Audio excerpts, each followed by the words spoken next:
My name is Chris. I was 17 that summer, broke, and desperate to escape my house, even if it meant working a miserable job.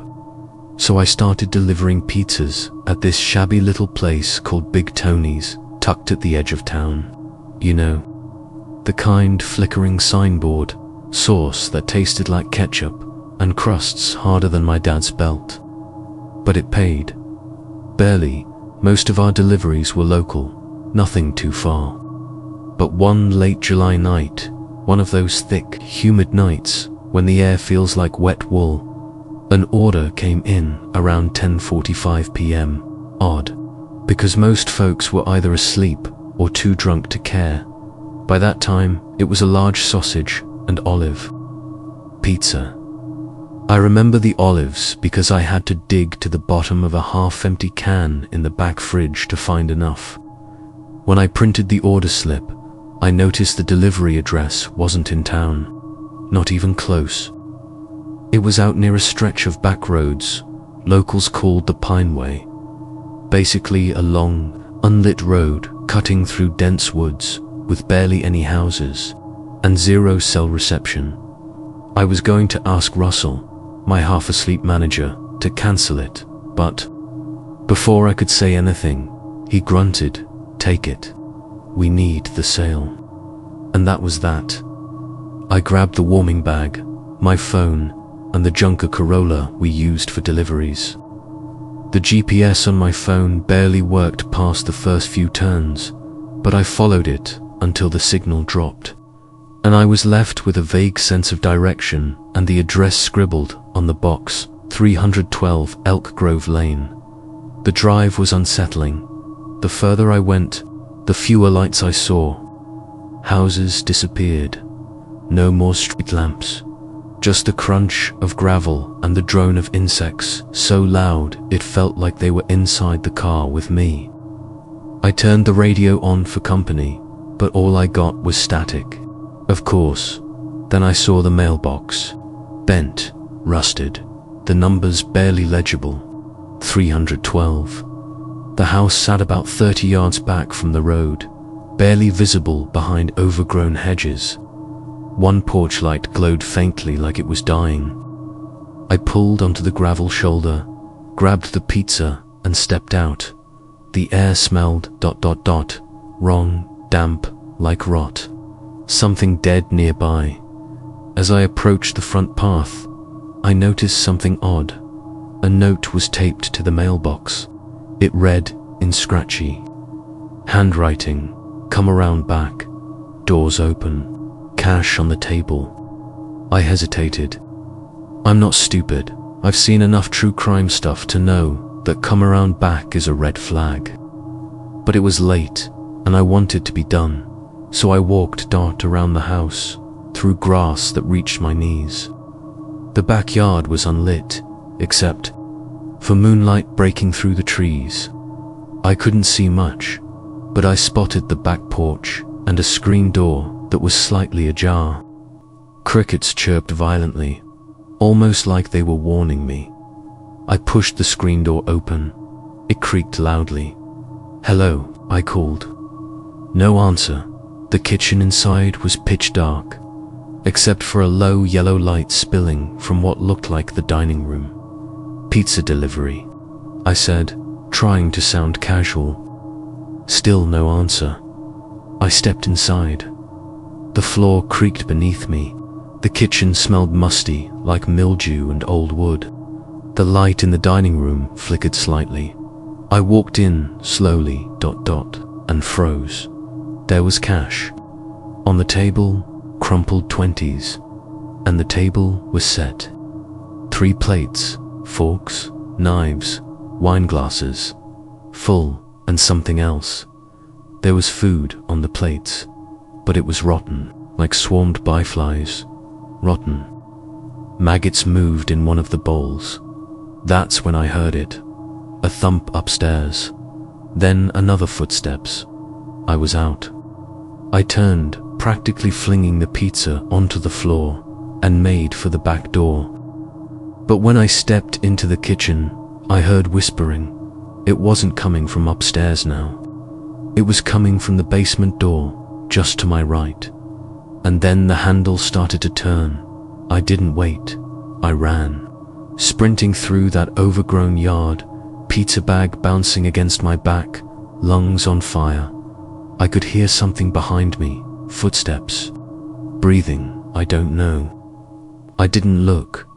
I jumped into the car, fumbled with the keys, and sped off so fast I almost ditched the Corolla in a ditch. I didn't stop until I saw streetlights again, back at the shop. Russell was half asleep on a milk crate.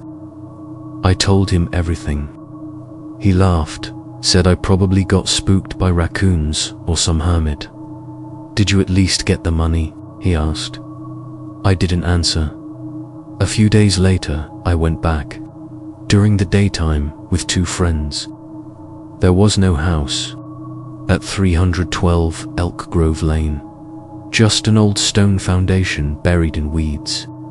The house had burned down years ago, maybe a decade, and that mailbox, it wasn't even standing. I never delivered past town limits again. I quit 2 weeks later. Sometimes, on hot summer nights, when the air is heavy and my windows are open, I swear I still hear whispering if I listen long enough, but I never answer it, not anymore. It was supposed to be one last summer memory before we all left for college. Me, Jay, and Marcus had been best friends since grade school. Every summer, we'd find one weekend to go camping in the woods just outside town. Nothing fancy, a cooler full of snacks, a tent we barely knew how to set up, and ghost stories that got more ridiculous every year. But that last summer was different. We camped deeper in the forest than ever before. Marcus had heard about an old clearing near an abandoned ranger station, said it had a perfect view of the stars and no cell signal for miles. That part was true, but none of us expected how quiet the place felt. No crickets, no rustling leaves, just dead silence once the sun dropped. We set up camp, lit a fire, and got to telling stories. Jay brought beer, his older cousin supplied it, and by midnight we were tipsy, loud, and laughing. At one point, Marcus stood up and pointed into the trees. "Let's do something different this time," he said. "A real pact. Each of us tells a true secret, and once we say it, we throw something into the fire to seal it." Jay and I laughed, thinking he was drunk, but Marcus was serious. He pulled out his pocket knife and said, "Let's make it count." One by one, we did. Jay admitted he had a crush on Marcus's older sister, threw in a bracelet she once gave him. I confessed I cheated on a final exam, tossed in my student ID. Then Marcus spoke. His voice dropped. "My secret is, I've seen someone die." Right here, the air went still. He didn't laugh, didn't blink, just stared at the fire. "I came here last summer with my cousin. He dared me to climb the old ranger tower nearby. On the way up, one of the steps broke. He fell, hit his head on a rock. I panicked and ran. Never told anyone. They found his body 2 days later. Said he got lost hiking. I lied to the cops. To his mom, everyone. He tossed his pocket knife into the fire. No one spoke for a long time. Then something behind us snapped, like a twig breaking, loud and deliberate. We spun around, flashlights shaking. Nothing, just trees, darkness. Jay tried to laugh it off, but his voice cracked. Probably a deer. We agreed to sleep, but no one really did. Around 3 a.m., I woke up to the sound of footsteps outside the tent. Slow, heavy, crunching leaves and twigs. I peeked out. The fire was low, glowing embers, and there was a man standing at the edge of the clearing, not moving, just watching. His face was pale, almost grey, eyes too wide, mouth slightly open like he was whispering. But I couldn't hear anything. I froze. Then he turned and pointed, right where Marcus had thrown the knife. I scrambled back and woke the others. When we looked again, the man was gone. But there were wet footprints leading from the trees straight to the fire pit, and back again. We didn't wait for sunrise. We grabbed what we could and ran to the car. Marcus never spoke about that night again. Not even when we met months later during winter break. He seemed hollow. Jay said he saw the man again once, standing outside his dorm window, in the snow. As for me, I still have dreams of a pale man, standing in firelight, mouth open, whispering something I still can't hear, but always pointing. I was 17 when I went camping with two of my closest friends, Jared and Malik. We'd just finished high school and wanted one last weekend to ourselves before college pulled us in different directions. Jared's uncle owned a small cabin by Clearwater Lake, but we decided to set up tents a few hundred yards away, right by the forest's edge. It was the kind of summer night that felt too quiet, cool, still, and heavy with the kind of silence that presses on your ears. The sun had dipped completely by 9 p.m., leaving behind streaks of purple and orange across the horizon. By then, we had a fire going, some sausages on skewers, and music playing low from Jared's Bluetooth speaker. It was peaceful, comfortable. The way you want a summer night to be. Around midnight, things started to shift. Malik was the first to notice something.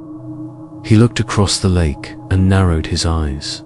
Yo, was that fire there before? Across the water, maybe 300 feet away, a small flame flickered low, but clearly there. It looked like someone had built a campfire right at the edge of the opposite forest. The strange thing was, we hadn't seen or heard anyone all day, and the trail we took was the only way into this part of the woods, unless someone had hiked miles through rough terrain. Jared shrugged. Probably just someone else camping. This lake isn't private.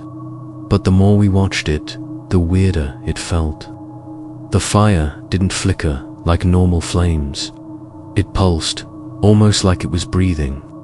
And unlike us laughing, joking, moving there, were no shadows, no people, no sound. Just a flame that looked too perfect to still. We tried to ignore it. Jared cranked up the volume, Malik cracked jokes, and I tossed another log into our fire. And then, suddenly, our fire began to die. No wind, no rain, just ... A slow, unnatural dimming, like someone was sucking the flame down into the earth. 1 second, it was warm and glowing, and the next, it was just embers, no heat.